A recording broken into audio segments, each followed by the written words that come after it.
قصتنا بتبدأ مع البطلة كيو فاي واللي بتكون مصممة ألعاب وعندها 28 سنة، وأمها شايفاها قنبلة موقوتة ادتها فرصة تجيب حبيبها البيت في عيد راس السنة وإلا ما تفكرش حتى تتصل بيها. وعلشان تهدي الأمور كيو قررت تصرف مبلغ كبير وتطلب من صاحبتها جين مينج تعرف مين أكتر شاب مشهور في أكاديمية الفنون. ورغم إن السعر كان 1000 وون في اليوم، كيو اختارت جي شوان. قبل ما تمضي العقد، جي شوان كان ليه شرط واحد، وهو إن كيو ما تقعش في حبه. لما رجعت البيت علشان تقضي العيد، قابلت أمها مدام فانج، واللي كان الجيران بيتريقوا عليها علشان بنتها لسه ما عندهاش حبيب. على طول قدمت جي شوان لعيلتها وساعدت أمها تسترد كرامتها قدام الجيران. وأثناء العشاء جي شوان سمع كلام أم حبيبته ونادى أم حبيبته بماما. أبو كيو استغرب وسأل ليه جي شوان بيقضي العيد عند حبيبته وما فكرش في أهله اللي ممكن يكونوا زعلانين. جي شوان اعترف إنه يتيم من صغره وعشان كده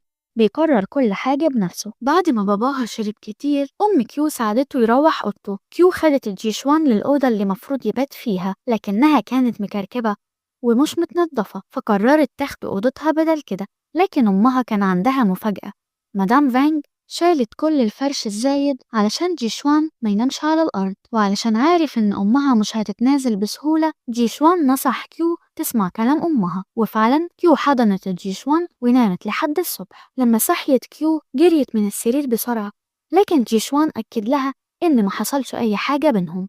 بعديها فكرها إنها تدفع ليه الفلوس عن اليوم اللي فات، لكنه قال لها بدل ما تدفع له مباشرة تطمن على تمثيله، ولو احتاجت هو مستعد يكون حبيبها في العيد الجاي وحتى اللي بعده. كيو كانت شايفة إن أمها مش هتضغط عليها تتجوز خلال ال3 سنين الجايين، فخططت إن السنة الجاية يكونوا لسه مع بعض وبعديها بسنتين ينفصلوا بسبب عدم التوافق، وبعديها تاخد سنة تانية علشان تتعافى. علشان كده قررت تستثمر 3000 وون علشان تشتري 3 سنين من السلام. لكن حصلت حاجة غير متوقعة. أم كيو أصرت إن خطيب بنتها يقعد فترة أطول. كيو كانت خايفة إن أمها تلاحظ حاجة غريبة. جي شوان كان شايف إن الفلوس بتحل كل حاجة واقترح على كيو تمدد العقد. وبعد شوية تفاوض كيو قدرت تقلل الأجرة للنص بشرط إنهم يقللوا التلامس الجسدي لأقصى درجة. جي شوان وضح إن التلامس خدمة إضافية بتتحاسب بالسنتيمتر. كيو كانت شغالة بجهد لسنين وقدرت تتحمل المصاريف، فقررت تمضي العقد لمدة شهر مع جي شوان، لكنه قرر نفس الشرط وهو إنها ما تقعش في حبه. في وقت العشاء مدام فانج حطت قدام جي شوان كميات كبيرة من الأكل، وبسبب الفلوس جي شوان أكل كل حاجة علشان يرضي أم حبيبته. لكن بعد كده بدأ يقلق على وزنه اللي زاد. على طول بدأ يتمرن علشان يحافظ على جسمه، ولما ملقاش حد يساعده طلب من كيو تقيسله مقاساته. كيو خجلت ودفعت جي شوان بعيد، كانت فاكرة إنه بيستغل شغله وبياخد منها حاجة زيادة. جي شوان نصحها تفكر بإيجابية أكتر، لكنه اتصدم لما شاف إن مقاساته كلها زادت. لام نفسه علشان فقد ملامح وشه الحادة. جي شوان اشتكى إنه بيستهلك أكتر من 1000 سعرة حرارية في كل وجبة من أكل مدام فانج، وكيو وافقت تديله مبلغ إضافي. وأثناء المشي كيو قابلت صديق قديم اسمه بونج، واللي سخر منها وقال لها إنها عندها خوف من الرجالة وعلشان كده هي لسه سنجل. وفجأة جي شوان بيظهر في الوقت المناسب وبيعرف نفسه على إنه حبيب كيو. بعديها فكرها إنها تبعد عن أي راجل مش لابس كمامة. تصرفه البطولي أثر على كيو وكانت متحمسة ترسم بورتريه ليه، واختارت صورته علشان يكون الشخصية الرئيسية في لعبتها الجديدة. جين مينج اكتشفت إن الرسمة اللي كيو رسمتها كانت لجي شوان، فحذرتها إنها ما تخلطش مشاعرها بشغلها. لكن كيو وضحت إنها بس استوحت الفكرة من صورته وهو لابس كمامة. جين مينج وبخت صاحبتها وقالت لها إنها لازم تبعد عن راجل زي جي، لكن كيو اعترفت إن قلبها بيدق بسرعة كل ما تشوفه وبدأت تفكر إنها مستعدة تدفع له فلوس أكتر. أخيرا حلم البنت اللي عندها 28 سنة بإنها تبوس شاب وسيم اتحقق. لكن في الحلم بعد شوية جي شوان لاحظ نظرات كيو الغريبة وبدأ يشك إنها وقعت في حبه. فكرها بالشرط الأساسي وهو إنها ما تقعش في حبه.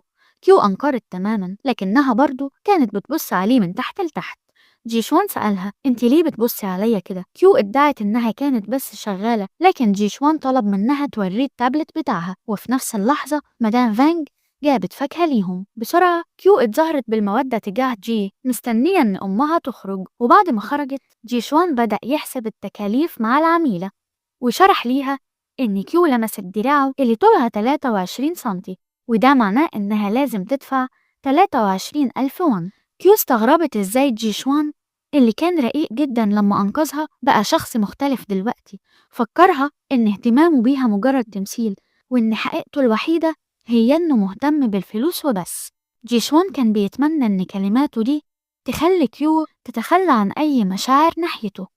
رجعت كيو أوضتها واشتكت لجين مينج، وقالت إنها كانت فاكرة إن إظهار المودة هو جزء من العقد، لكن جيشوان خدعها وعلشان كده بيحسب ليها أي تلامس. كيو كلمت جيشوان علشان تسوي الحساب، لكنه طلب يوم أجازة علشان يشتغل ممثل بديل في طاقم تصوير فيلم. كيو راحت لوكيشن التصوير وكانت منبهرة بجمال جيشوان في زيه، ولما شافته بيتعرض للإهانة من طاقم التصوير وبيدخل المياه مرة بعد مرة، جريت علشان تهتم بيه. كيو قررت إنها تبطل تحاسبه على التلامس ووعدته إنها هتتفرج على الفيلم لما ينزل، لكن جيشوان وضح ليها إنه مجرد ممثل بديل وإنها مش هتشوفه في الفيلم. كيو قالت له يكون واثق في نفسه علشان هو وسيم أكتر من بطل الفيلم ب10,000 مرة. لما رجعت البيت، كيو استوحت تصميم شخصية خيالية للعبتها الجديدة. بعديها كلمت جين مينج علشان تشتكي علشان ما قدرتش تقاوم جاذبية جيشوان وعاوزة ترجع الفلوس اللي دفعتها له على التلامس. جين مينج قالت ليها تتفاوض مع جيشوان، وإنه لو ما كانش فيه تلامس مباشر مفيش داعي لأي رسوم إضافية. حلم البنت اللي عندها 28 سنة بإنها تبوس شاب وسيم اتحقق تاني، لكن في الحلم.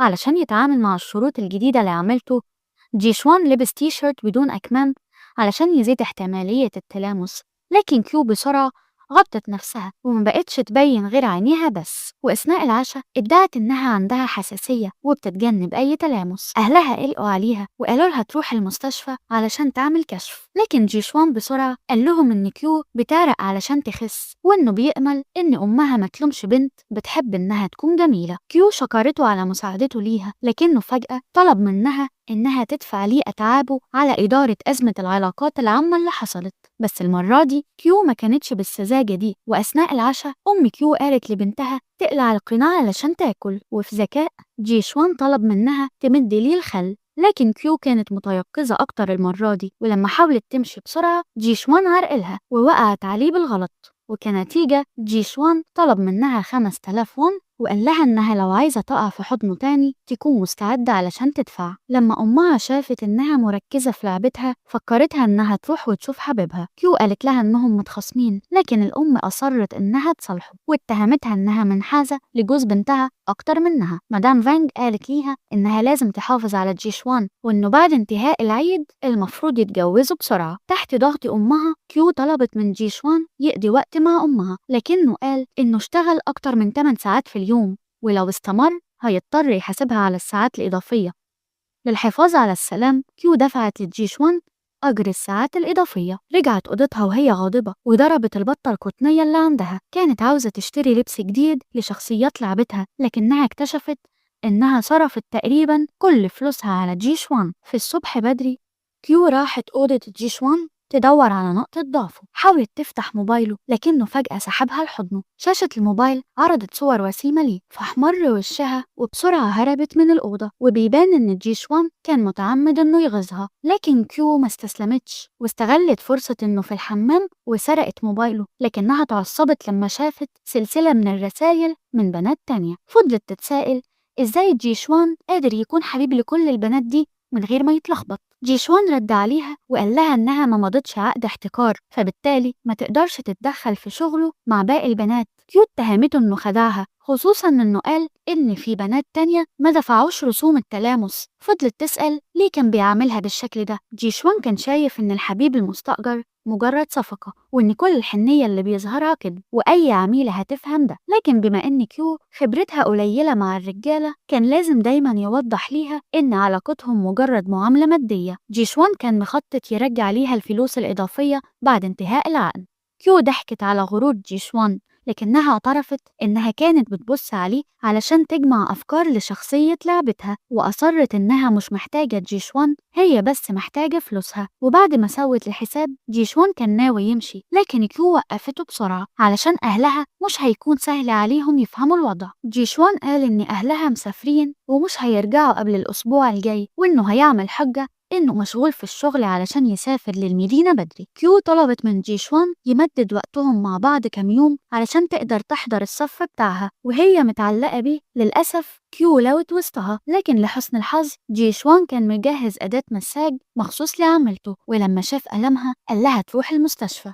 في اللحظة دي جارتهم مدام وانج جت علشان تزورهم وجابت لهم شوية أكلات محلية، ولما شافت إن كيو عندها إصابة في وسطها قالت لجيشوان يهتم بحبيبته كويس. جيشوان نصح كيو إنها ما تروحش لمقابلة زملاء الفصل بسبب إصابتها، لكن كيو أصرت إنها لازم تحضر السنة دي علشان توري زميلتها. هددته إنه لو ما أداش الدور كويس هتكتب فيه تقييم سلبي من 1000 كلمة. رجعت كيو أوضتها علشان تحضر الاجتماع أونلاين، وفجأة جيشوان دخل وطلب منها تقيس حجم جسمه، لكنها نسيت تقفل الكاميرا بتاعت الاجتماع. وبعديها كان في اجتماع أونلاين مع زباين، الزباين شافوه وهو بيمثل دور حبيب بنت تانية، فكيوت اتهمته إنه عايش معاها، وكنتيجة أهالي العميلة غضبوا واتلغى عقد جيشوان. جيشوان لام كيو على إنها سبب المشاكل وأثرت على شغله. بعديها الشركة كلها بدأت تنشر إشاعات إنها بتجري ورا الرجالة، وجيشوان اتضايق ورفض تماما يروح معاها مقابلة الفصل. قال لها إن العميلة أصلا هتقدم شكوى ضده، فشكوى إضافية منها مش هتفرق معاه. كيو بسرعة اعتذرت ليه واعترفت إن زميلها بونج هو السبب اللي خلاها تخاف من الرجالة. كيو افتكرت إن بونج اعترف بحبه ليها قدام المدرسة كلها، وبعديها فضل يضغط عليها علشان تكون حبيبته. ولما جيشوان رفض يروح معاها اضطرت إنها تطلب مساعدة جين مينج، لكن في يوم المقابلة جين مينج اعتذرت وقالت إن عندها ظرف طارئ ومش هتقدر تيجي علشان تساعدها. ولما كيو قابلت بونج حاولت تمشي بسرعة، لكن رئيس الفصل وقفها. وفي لعبة الحقيقة أو التحدي كيو خسرت في أول جولة، وكان لازم تشرب نخبة مع الشخص اللي معاه أعلى كارت، واللي بالتأكيد طلع بونج. وفجأة جيشوان ظهر لما كيو كانت في أضعف حالتها وقدم نفسه على إنه حبيبها، خد العقاب بدلها وشرب النخبة معاها. ولما لاحظ إنها متألمة بسبب وسطها بسرعة شالها وخرج بيها من المكان. لما رجعوا البيت رفعوا كاساتهم يحتفلوا بانتصارهم، لكن كيو كانت سكرانة شوية فشكرت جيشوان على إنه أنقذها، وقالت إن حركته البطولية كانت رهيبة، لكنها أكدت ليه إنها مش هتقع في حبه إلا لما يبطل يفرض عليها رسوم لخدمات الحبيب المستأجر. جيشوان اعترف إنه محتاج يكسب فلوس علشان دراسته، وإنه فعلا يتيم وبيعتمد على نفسه. استغل حالة كيو السكرانة وطلب منها توقع معاه عقد معيشة مشتركة. بعديها كيو اعتقدت إنها بتحلم تاني وفجأة بسته، وكنتيجة جيشوان قضى الليل في أوضتها من غير ما يكون لابس قميص. ولما صحيوا بسرعة وضح ليها إن السبب إن كيو كانت شديدة السكر ورجعت عليه، علشان كده رجعها لأوضتها وهي مسكته ومرضيتش تسيبه، وجيشوان كان سكران ونام جنبها. في اللحظة دي جين مينج جت علشان تزور صاحبتها ومعاها حبيبها الجديد لينكي. كيو لامت جين مينج على إنها كانت مستمتعة بحياتها كعزباء وفجأة وقعت في الحب. جين مينج اعتذرت وقالت إنها ما قدرتش تقاوم سحر الولد الأصغر منها، لكن أهلها رفضوا علاقتها وطردوها من البيت، فاضطرت تاخد لينكي وتعيش عند كيو كام يوم. كيو عرفت جيشوان على لينكي، لكن المفاجأة إنه كان بيعرفه، وقال إن جين مينج وجيشوان كانوا زملاء في المدرسة، وقال إن جين مينج كانت تلقب بزهرة المدرسة، لكن جيشوان كان حظه سيء وفضل يمثل أدوار ثانوية ويتلقى الضرب في الأفلام وما وصلش للشهرة. لما جيشوان قابل جين مينج لوحده سألها ليه ما قالتلهوش عن هوية لينكي قبل كده. جين مينج حذرته وقالت له ما يتدخلش في حياتها ولا في حياة كيو، ولو حاول إنه يكون عنده نوايا تانية تجاه كيو مش هتتردد في الانتقام منه. الصبح بدري كيو استغربت إن البيت كان نظيف ومرتب. جين مينج اتفخرت وقالت إن لينكي صحي بدري ونظف البيت وكمان طبخ أكلات لذيذة ليهم. كيو كانت سعيدة أخيرا إنها تقدر تاكل أكل غير الفراخ اللي جيشوان بيعملها دايما. بس في اللحظة اللي جيشوان خرج فيها يفطر كيو كانت متضايقة من إن لينكي كان مهتم بجين مينج جدا، بينما حبيبها مجرد شخص مأجور. ولما شافت لينكي بيهتم بجين مينج طلبت من جيشوان يجيب لها مشروب غازي، لكنه رفض وقال لها إن المشروبات الغازية مضرة لصحتها. لما كيو قارنت جيشوان بلينكي، جيشوان أصر إنه بيرفض يقدم خدمة الحبيب المستأجر خارج ساعات العمل. كيو اتضايقت وراحت لغرفة أمها وفضفضت لجين مينج وقالت إن الحبيب الحقيقي دايما بيكون أحسن. في الوقت نفسه جيشوان سأل لينكي ليه بينافسوا في خدمات الحبيب المستأجر، وهنا بيبان إن لينكي كمان كان الحبيب المستأجر لجين مينج. لينكي خمن إن جيشوان عنده مشاعر تجاه كيو وعلشان كده لسه متعلق بيها. نصحه إنه يسيب كبرياءه على جنب ويواجه القدر اللي صعب يهرب منه. في الوقت ده جين مينج قرأت عقد السكن المشترك بين كيو وجيشوان وزعلت من إنه بيستغل كيو علشان الفلوس. وبعدين اعترفت إن لينكي هو كمان حبيب مستأجر، وطلع إن لينكي كان المفروض يكون مع كيو من البداية، لكن بما إنه كان النوع اللي جين مينج بتفضله هي اختارته وجابت الجيشوان لكيو بدلا منه. كيو لامت جين مينج على إنها احتفظت بالكارت الذهبي وادتها الكارت الفضي، لكنها رغم كده ما كانتش عاوزة تبدل. علشان تصلح الأمور جين مينج وعدت إنها هتدرب جيشوان علشان يبقى حبيب جيد زي لينكي. جين مينج قررت تعمل مسابقة علشان تخلي جين شوان يخسر وبعدها تجبره يمضي عقد علشان يبيع نفسه فيه، ولو رفض يشارك هتطرده من البيت. جيشوان سمع الكلام ده واتضايق وقرر يسيب المكان، لكن كيو وقفت جين مينج علشان مش عاوزاه يمشي. جين مينج فكرت إن المسابقة دي هي الطريقة الوحيدة اللي تخلي جيشوان يسمع الكلام. في أوضته جيشوان بدأ يوضب شنطته وقال للينكي إن كيو ما بقتش محتاجاه فبتدور على أي سبب علشان تتخلص منه. لينكي خاف إن جين مينج تكون الضحية الجاية فاقترح على جيشوان إنهم يتحالفوا علشان يخلوا كيو وجين مينج يغيروا رأيهم، ووعدوا إنه هيخلي كيو تديه تقييم 5 نجوم. جين مينج أعلنت إنها ما بقتش محتاجة حبيب مستأجر فقررت تعمل مسابقة علشان تلاقي الشخص المناسب يكمل العقد مع كيو. الخاسر كان لازم يوقع عقد إيجار جديد ويقوم بشغل البيت كله ويهتم بكيو.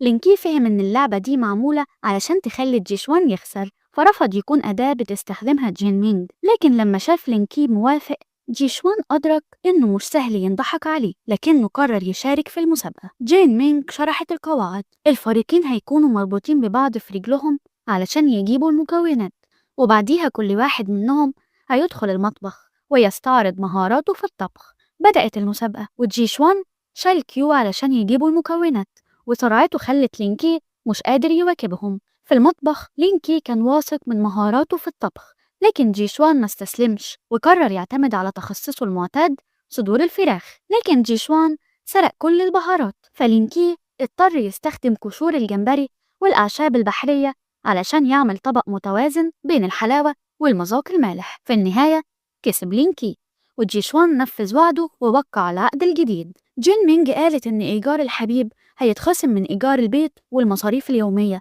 بالإضافة إلى إن جيشوان لازم يهتم بكيو كويس، والنتيجة جيشوان بقى مضطر يجيب لها الأكل لسريرها ويدلكها. لما شاف طلباتها المبالغ فيها جيشوان اتضايق ورجع أوضته وكان مكتئب وشرب كتير. كيو استغربت ليه صعب عليه يرضيها لكنه أصر إنه مش مربية أطفال. جيشوان قرر ينهي العقد ويمشي، لكن كيو لمته وقالت له إنه جبان وبيهرب بمجرد موقع العقد. جيشوان اعترف إنه مش بيحب يتقارن بلينكي وكان عارف إنه في نظر كيو مش حبيب مناسب وهو ما كانش عاوز يبقى نسخة من حد تاني. في أوضتها كيو اشتكت لجين مينج إن جيشوان ناوي يسيبها.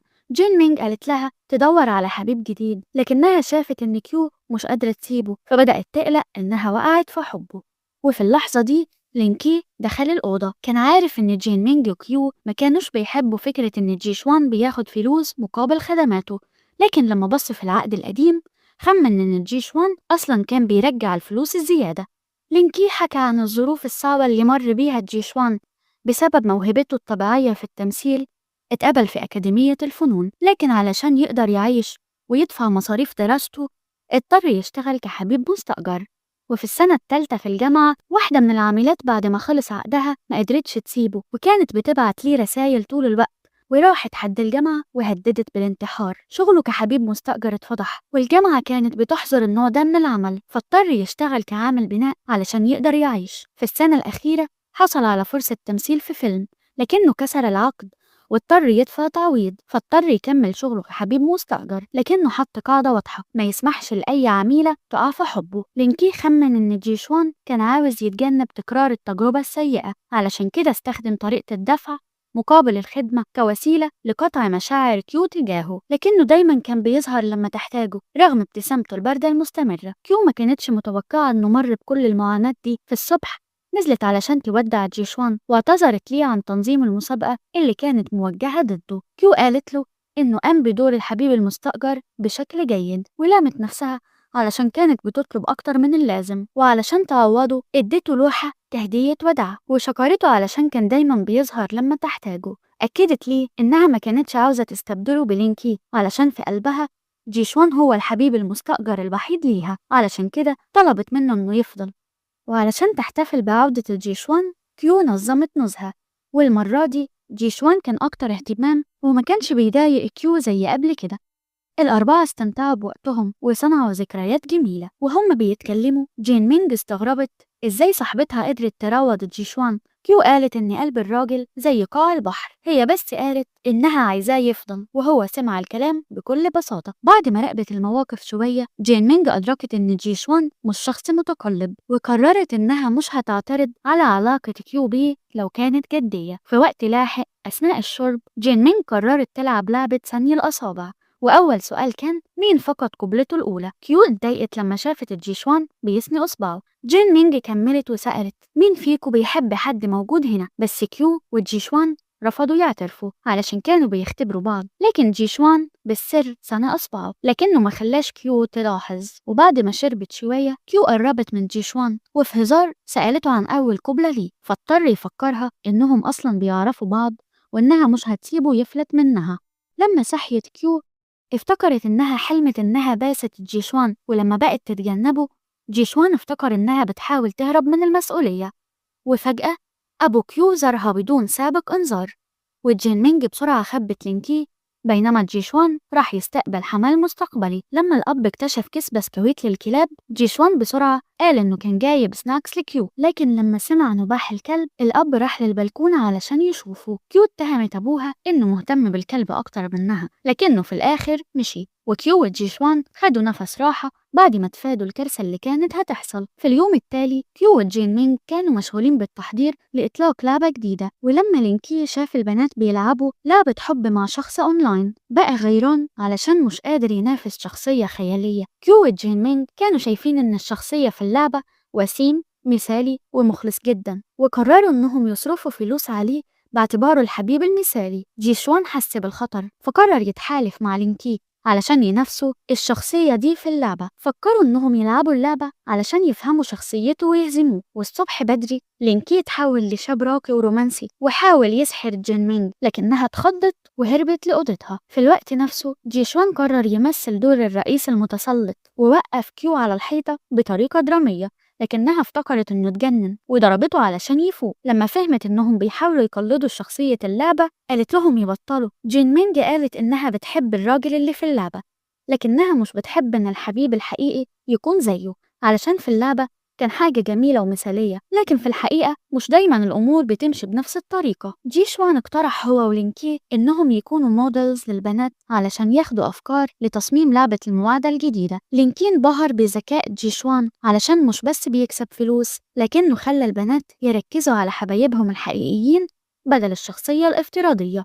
وخلال احتفالات مهرجان الفوانيس أهل كيو جم يزوروها. جين مينج ولينكي اضطروا يناموا في أوضة مجاورة. جين مينج كانت حزينة فلينكي نصحها إنها تتواصل مع أهلها وتحاول تصلح الأمور. هي عرفت إنها كانت غلطانة علشان استأجرت حبيب علشان تخدع أهلها، لكن المشكلة إنها لو رجعت بيتها لينكي مش هيقدر يبقى معاها. لينكي ما كانش همه غير سعادتها وقال لها إنه هيحل كل حاجة بنفسه، ومن البداية كان واضح إنه وقع في حبها. رغم إنها كانت عارفة إنها غلطانة، لكنها كانت محتاجة تفهم من أهلها، فقررت تبقى لحد ما هم نفسهم يعترفوا بأخطائهم. في النهاية لينكي قدر يستعيد حب جين مينج، ولما جيشوان شافهم مع بعض اتنهد علشان حبيبته لسه بتتكلم مع الراجل الافتراضي في اللعبة بدل ما تركز معاه، وفضل يفضفض للكلب وهو بيلعب معاه. كيو كانت بتصور جيشوان من غير ما ياخد باله، ولما اكتشفها قالت له إنها بس بتجمع مواد لتصميم اللعبة. لما حاول ياخد منها الموبايل اتقربوا من بعض بالغلط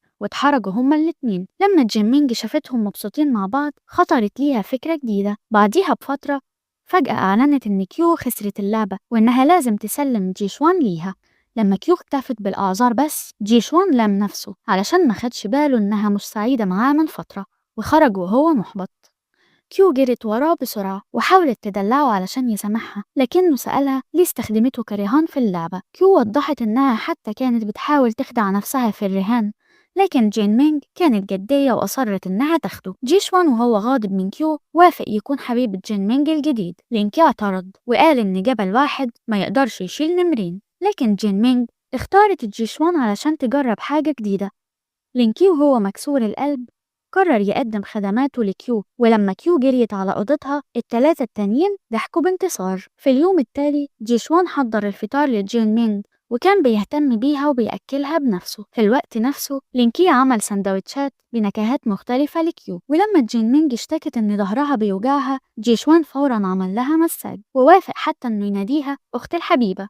كيو اتعصبت وشافت إن جيشوان اتخلى عن مبادئه لكنه مهتمش وكمل يهتم بالجين مينج حتى إنه كان بيقطع لها الفاكهة وبيأكلها بإيديه. كيو ما استحملتش المنظر ده وسحبت صاحبتها بره علشان تتكلم معاها. رجعت أوضتها وسألت جين مينج إنها ترجع ليها جيشوان علشان مش متعودة على اهتمام لينكي. كيو اتسألت لو جين مينج استخدمت فلوس أو قوة علشان تروض جيشوان لكن جين مينج قالت إنها تقدر تدربه زي ما بتدرب حيوان أليف. كيو رفضت كلامها وقالت إن جيشوان مش زي لينكي. صحيح إنه عنيد وسريع الغضب لكنه برضه شخص طيب وحنون وفي نظرها مفيش حد ممكن يعوضه. كيو أصرت إن جيشوان ملكها لوحدها والمفاجأة إن جيشوان سمع كل كلامها من بره. في الحقيقة جين مينج كانت رايحة تدور على جيشوان وقالت له إن كيو عندها خوف شديد من الرجالة بسبب تجربة قديمة وإنها كانت مترددة في التعامل مع أي حد إلا معاه هو. جين مينج تمنت إن جيشوان يكون هو الشخص اللي بيقدر يخلي كيو سعيدة لكنه تردد علشان كان شايف إن كيو مش بتحبه كفاية. جين مينج فكرت في خطة علشان تجبر كيو إنها تفهم مشاعرها الحقيقية. كيو حست إن التلاتة خدعوها لكن قبل ما تعترض والدتها رجعت البيت فجأة. كيو خافت وطلبت من الكل يستخبوا في الدولاب وكانت مرتبكة لدرجة إنها سحبت جيشوان معاها. كيو حاولت تخرج لكن جيشوان شدها تاني وقال لها إن والدتها لو شافتهم مع بعض كده هتفهم الموضوع غلط. في الوقت نفسه السيدة فانج لاحظت إن البيت فيه شعر كلاب وأشياء غريبة فدخلت أوضة كيو ولقت الاتنين مستخبيين في الدولاب. حتى جين مينج ما قدرتش تهرب من عين والدتها الحادة. وبعد شوية رجع أبو كيو البيت ولقاهم كلهم راكعين على الأرض. السيدة فانج قررت تحقق مع كل واحد لوحده وبدأت بجين مينج اللي قالت إن أهلها مش موافقين على لينكي علشان كده منعوها من الارتباط بيه. طلبت من أم كيو إنها تسمح ليها تقعد عند كيو لحد ما أهلها يدركوا خطأهم. لما شافت لينكي السيدة فانج نصحته إنه يدور على شغل حقيقي وما يفضلش دايما حوالين جين مينج لكنه أصر إنه بيحبها بجد وكشف بالغلط إنه قرر يتخلى عن شغل الحبيب المستأجر وعاوز يكون معاها بجد. السيدة فانج اتفاجئت لما سمعت عن شغل الحبيب المستأجر وبدأت تشك إن جيشوان برضه هو الحبيب المستأجر لكيو. لما جه دور جيشوان السيدة فانج عرضت عليه صور طفولة كيو وبدأت تعترف ليه إن بعد الثانوية بنتها بقت عندها خوف من الرجالة لكن جيشوان قال إن كيو بتتصرف بطبيعية جدا معاه ومع ذلك هو كان عاوز ياخدها لدكتور نفسي. السيدة فانج شكرته على اهتمامه بحالة بنتها. وأخيرا جه دور كيو. السيدة فانج سألت بنتها عن توقيع عقد حب علشان تخدع أهلها وقالت لها إنها لو مش بتحب جيشوان فلازم تقوله يمشي بسرعة وتنهي العلاقة قدام العيلة كلها. بعديها السيدة فانج أعلنت إن جيشوان ولينكي لازم يسيبوا البيت وإنها رتبت لكيو ميعاد مع شخص تاني. كيو بصت لجيشوان لكنه ما اعترضش على قرار والدتها. لما رجعوا الأوضة والد كيو كان فاهم إن مراته بس بتحاول تحرك مشاعر جيشوان. السيدة فانج شافت إن شخصية جيشوان مش وحشة وكانت عاوزة تحول التمثيل لحقيقة. لما جيشوان كان بيجهز حاجاته علشان يمشي لينكي سخر منه وقال له إنه فقير لدرجة إنه ما بقاش عنده غير كرامته وقال إنه كان دايما بيطلب مقابل مادي على أي لمسة علشان يفكر نفسه إنه مش لازم يحب كيو. لكنه كمل وقال إنه لو جيشوان كان فعلا عاوز يتخلى عن كيو ما كانش فضل ينافسه عليها. جيشوان اعترف إنه بيحب كيو لكنه ما قدرش يفضل في بيتها للأبد. لينكي قال له إن جين مينج قررت تبطل شغل الحبيب المستأجر وإنه دلوقتي عاوز يعبر عن مشاعره ليها بصدق. لما شافت جين مينج في الصالة راح وقال لها أنا بحبك يا جين مينج، آسف إني خليتك تنكشفي قدام أهلك، لكن مشاعري ناحيتك حقيقية وهسدد ليكي كل الإيجار علشان عاوز أقدم لك مشاعري الصافية. وفي شكل غير متوقع جين مينج باست لينكي وقالت له إنه مش مسموح ليه يبتسم بغباء لأي بنت تانية. وأخيرا لينكي قدر يكسب قلب الملكة جين مينج. ولما رجع الأوضة قال لجيشوان إن جين مينج اعترفت بحبها ليه وإنها وافقت تسيب البيت وتعيش معاه. وجيشوان قرر إنه لازم يدي نفسه فرصة وراح يدور على كيو، لكنه لما وقف قدامها معرفش ينطق بأي كلمة. في اليوم التالي جين مينج ولينكي نقلوا حاجاتهم وخرجوا من البيت، والسيدة فانج كانت بتعشق العلاقات اللي بتزهر بسرعة. أما جيشوان فعمل نفسه بيتأخر في الخروج بسبب إن عربيته عطلانة، وده علشان يفضل شوية وقت إضافي. لما كيو خرجت السيدة فانج صممت إنها تروح لموعد العريس الجديد بسرعة وما تخليش الشخص التاني يستناها. لكن لما جيشوان فضل قاعد من غير ما يتحرك السيدة فانج قالت إن شباب اليومين دول ما بقوش متسرعين زي جيلها. بعديها بدأت تتباهى إنها رتبت لبنتها موعد عشاء في مطعم مشهور اسمه باريس الصغير، واللي الناس بتقول إن كل اللي بيتعادوا هناك بينجحوا في علاقتهم. وعلشان جيشوان خايف يخسر كيو جري وراها بسرعة. كان العريس اللي مستني كيو هو الدكتور لي اللي كان معجب ببراءتها وكان نفسه يخرج معاها. لكن لما بدأ يحسب عدد السعرات الحرارية في الأكل كيو فجأة افتكرت جيشوان وما قدرتش تسيطر على مشاعرها وعيطت. وقتها جيشوان ظهر فجأة قدامها واعتذر للدكتور لي عن تصرفه الغير لائق، لكنه أصر على إنه ياخد كيو معاه. برا المطعم جيشوان طلب منها تروح البيت علشان كان عنده حاجة لازم يعملها الأول. بعديها راح لعائلة كيو وقال لهم الحقيقة واعترف إنه يتيم وإنه لأول مرة في حياته حس بدفء العيلة عندهم، وأكد إنه صحيح بدأ علاقته بكيو عن طريق التمثيل لكن مشاعره دلوقتي حقيقية، وإنه مش بس بيحبها لكنه كمان بيحب الجو العائلي اللي موجود عندهم. والد كيو كان قلق إن جيشوان كونه حبيب مستأجر ممكن يكون ارتبط ببنات كتير، لكن جيشوان أثبت ليه إنه مسح كل جهات الاتصال اللي كانوا زباينه وإنه قرر ما يشتغلش كحبيب مستأجر تاني أبدا، وده طمنهم وخلاهم يحسوا بالراحة. وأخيرا كيو استنت رجوع جيشوان لكنه فاجئها وقال لها إنه عاوز يكون حبيبها الحقيقي وبالمجان، وإن خدماته كلها متاحة ليها بس، وإنه علشان يوثق العقد ده محتاج قبلة منها. في اليوم التالي جيشوان وكيو ودعوا أهلها وسافروا للمدينة علشان يشتغلوا. جيشوان كمل شغله في فرقة المسرح وكان دايما بيرفض زباينه القدامى علشان كان مخلص لحبيبته كيو. كيو كانت بتلبس أحلى لبس كل ما تروح تزور حبيبها، والبنات اللي في الفرقة المسرحية كانوا معجبين بلعبتها الجديدة اللي عن المواعدة. وفي يوم جين مينج ولينكي عدوا بالصدفة على المسرح، ولأنها زهقت من شخصيته الطيبة طلبت منه يلعب دور المتسلط اللي بيحبها هي بس. وفي نفس الليلة كيو حطت ميك اب جذاب علشان موعدها مع جيشوان. لما شافها وقف مذهول، قال لها إنه كان بيمثل في مسرحية ودعاها علشان تحضرها، لكنها اتفاجئت لما عرفت إنه مخبي خاتم ورا التذكرة. قال لها كيو تتجوزيني؟ أنا في قصتك دايما بكون في الدور الرئيسي، أنا دايما هكون معجبك الأول وهفضل أدعمك طول حياتي. وفي النهاية الحب اللي بدأ بالكذب انتهى بالإخلاص. جيشوان الحبيب المزيف بقى الحبيب الحقيقي، والحب بينهم هيستمر وهيفضلوا سوا في كل الظروف. وفي كده القصة بتنتهي. أتمنى تكون عجبتكم وأتمنى تضغطوا لايك وتشتركوا في القناة وتدوني رأيكم في التعليقات. بحبكم قوي. باي باي.